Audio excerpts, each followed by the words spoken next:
Welcome to Damodaran சமையல். இன்றைக்கி நம்ம பார்க்க போகிறது மணத்தக்காளி கீரை பொரியல் எப்படி செய்யலான்னு பார்க்கலாம். அதுக்கு மணத்தக்காளி கீரை 2 கட்டு எடுத்திருக்கேன். அது கட் பண்ணி சின்ன சின்னதாக பொடிசாக கட் பண்ணி வச்சுருக்கேன். அதுக்கு தேவையானது சின்ன வெங்காயம்,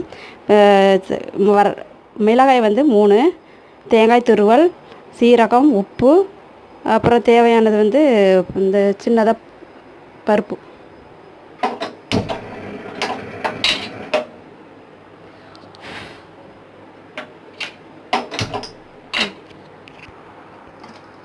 ஆன் பண்ணியாச்சு. இப்போ தேவையான அளவு ஆயில் சேர்த்துக்கலாம்.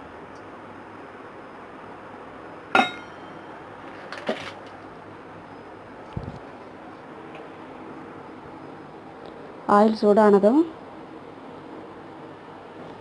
பாசிப்பருப்பு எடுத்து வச்சுருக்கேன், அதை சேர்த்திடலாம். ஆயில் சூடாயிருச்சு. பாசிப்பருப்பு,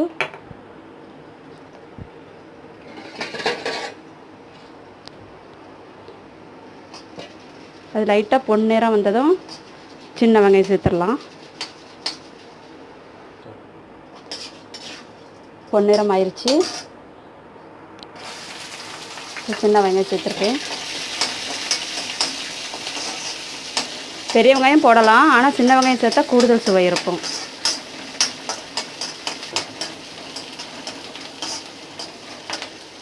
இந்த ஸ்டேஜில் பச்சை மிளகாவும் உள்ளே சேர்த்துடலாம். 3 பச்சை மிளகா எடுத்திருக்கேன் 2 கட்டு கீரைக்கு.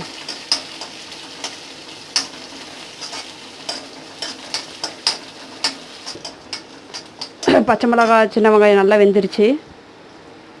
வெந்ததுக்கப்புறம் மணத்தக்காளி கீரையை போட்டுற வேண்டியதான்.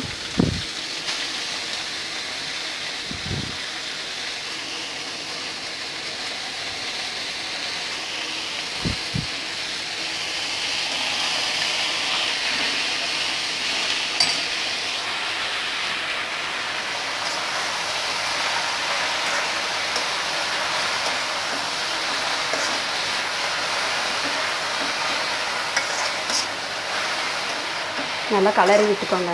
நல்லா கலரி விட்டதும் 2 நிமிஷம் கழித்து கொஞ்சமாக தண்ணி ஆட் பண்ணி மூடி வச்சிடலாம்.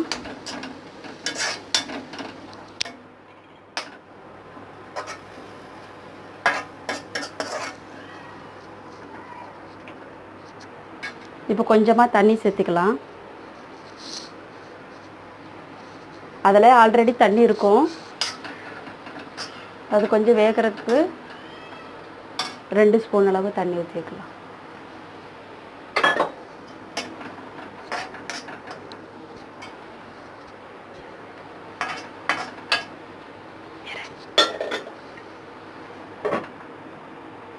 ஒரு 3 நிமிஷம் மூடி வச்சு வேகட்டும். அதுக்கப்புறம் கலரி விட்டு தேங்காய் துருவல்லாம் போட்டு இறக்கிடலாம்.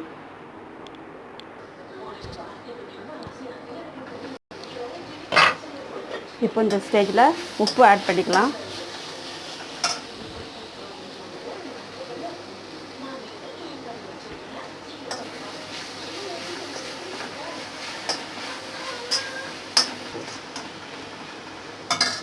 இப்போது தேங்காய் சேர்த்துடலாம்.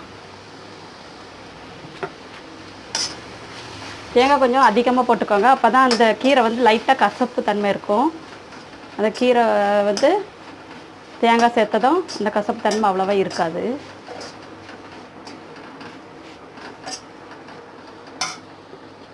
இப்போ கொஞ்சமாக சீரகம் கையில் அப்படியே நச்சு போட்டுடலாம், வாசனைக்காக. அவ்வளோதான், மணத்தக்காளி கீரை பொரியல் ரெடி ஆயிடுச்சு. உடம்புக்கு ரொம்ப நல்லது. வீட்டில் செய்து பாருங்கள், சாப்பிடுங்க. இப்போ மணத்தக்காளி பொரியல் ரெடி ஆயிடுச்சு. சரி, தேங்க்யூ.